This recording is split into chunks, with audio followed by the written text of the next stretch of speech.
अभी कुछ समय पहले की बात है कि मेदांता अस्पताल जो कि गुरुग्राम में है, वहाँ पर एयरलाइन के कर्मचारी के साथ में यौन शोषण की घटना देखने को सुनने को मिली।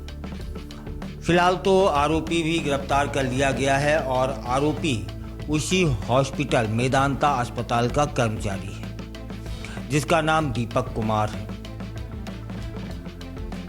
अब इस प्रकरण को डिजिटल रेप का नाम दिया जा रहा है और दीपक कुमार पर डिजिटल आरोप लगा है। डिजिटल रेप को सामान्य रेप से अलग आरोप माना जाता है। आरोपी जो है दीपक कुमार, उसे शुक्रवार को गिरफ्तार कर लिया गया।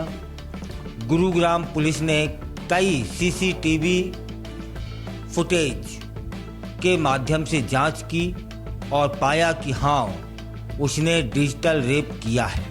तब फिर उसे गिरफ्तार किया गया और यह दीपक कुमार बिहार के मुजफ्फरपुर का रहने वाला है।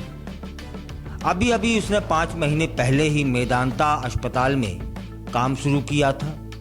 अब उसे डिजिटल रेप के आरोप में गिरफ्तार किया जा चुका है। तब फिर प्रश्न यह बन रहा है कि क्या है आखिर में डिजिटल रेप।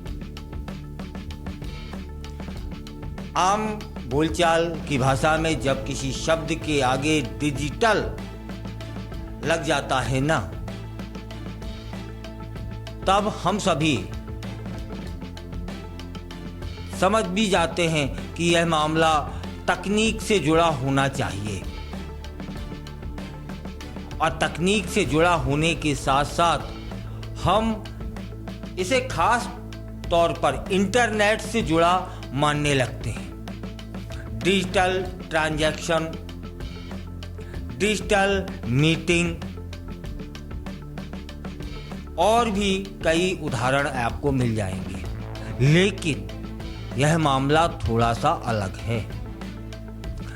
डिजिटल रेप का तकनीक से कतई कोई भी लेना देना नहीं होता है। वस्तुतः डिजिटल रेप एक तरह का यौन उत्पीड़न है। जब कोई व्यक्ति किसी महिला की सहमति के बिना उसके निजी अंगों को छूता है, उंगली या अंगूठे के माध्यम से, तब फिर उस पर डिजिटल बलात्कार के आरोप लगाए जाते हैं। यहाँ यह भी जानना बहुत जरूरी है कि डिजिटल बलात्कार शब्द में डिजिटल का जो इस्तेमाल किया गया है वह उंगलियों या अंगूठे के इस्तेमाल के लिए किया जाता है। माने ये डिजिटल और वो डिजिटल दोनों में भिन्नता है, अलग है। दरअसल यह शब्द अंग्रेजी के शब्द डिजिट से आया हुआ है, जहां पर इसका अर्थ होता है नंबर। भारत में डिजिटल बलात्कार को बलात्कार का ही एक प्रकार माना जाता रहा है, भले ही इसमें पुरुष जननांगों का इस्तेमाल न करता हो। तब फिर जान लेते हैं कि इस डिजिटल बलात्कार की सजा भी क्या है।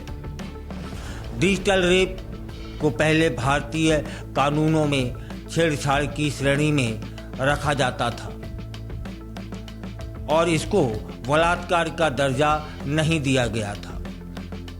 तब फिर 2012 से कानून में बड़े बदलाव हुए।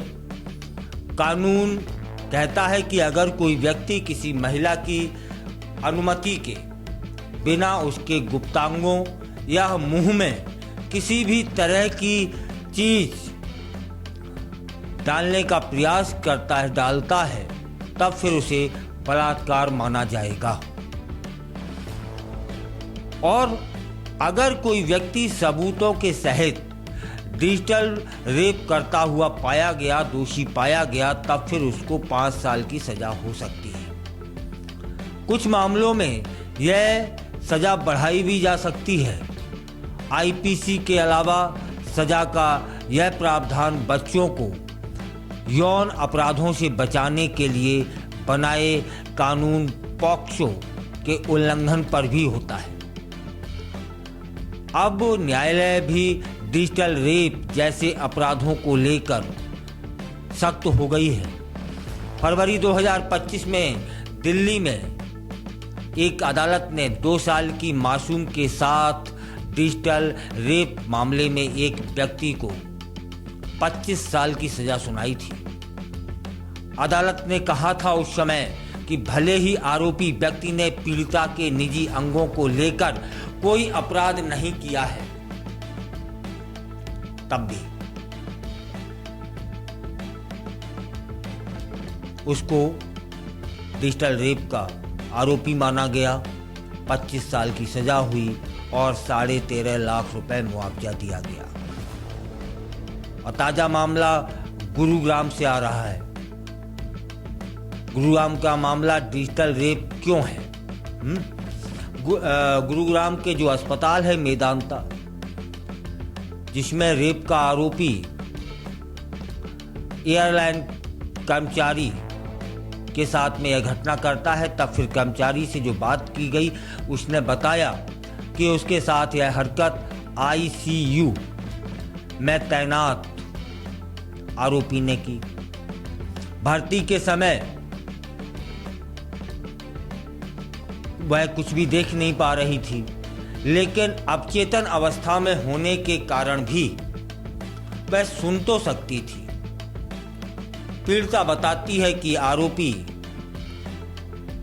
ICU में आता है और वहां रखी चीजों के विषय में पूछताछ करता है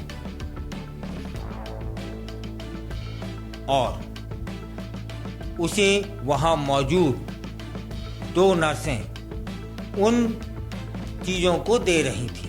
इसके बाद आरोपी ने पीड़िता की कमर में बंधे बैंड का नाप मांगा, लेकिन जवाब देने में कुछ देर हो जाती है। तब फिर आरोपी स्वयं नाप लेने लग जाता है। इसके बाद आरोपी ने चादर के नीचे से हाथ डालकर उसका यौन शोषण किया। क्योंकि आरोपी ने अपने हाथों से यह अपराध किया, इसलिए इसे डिजिटल रेप की श्रेणी में रखा गया है। यह पूरी घटना 6 अप्रैल 25 को होती है और होश में जब पीड़िता आती है तब फिर वह अपने पति और पुलिस को सारी घटना बताती है। इसके बाद पुलिस CCTV फुटेज चेक करती है और बारीकी से चेक करती है। तब देखती है कि पीड़िता ने जितने भी आरोप लगाए हैं वह सही है। आरोपी ने यह सब किया है और फिलहाल हॉस्पिटल में भी डिजिटल रेप होते हैं, उनसे सतर्क रहने की ज़रूरत है। और जिस तरह से हौसला इस पीड़िता ने किया है, सभी को करना चाहिए, जिससे इस तरह की घटनाओं पर लगाम लगे, लोग डर में आए और इन्हें उसी जगह पहुंचाया जाए जहां इनकी वास्तव में ज़रूरत है, वह है जेल। इसीलिए इस वीडियो को बनाने का सोचा और मैं आपका अपना कुलदीप अवस्थी, आपने सहयोग किया चैनल को, इसके लिए धन्यवाद।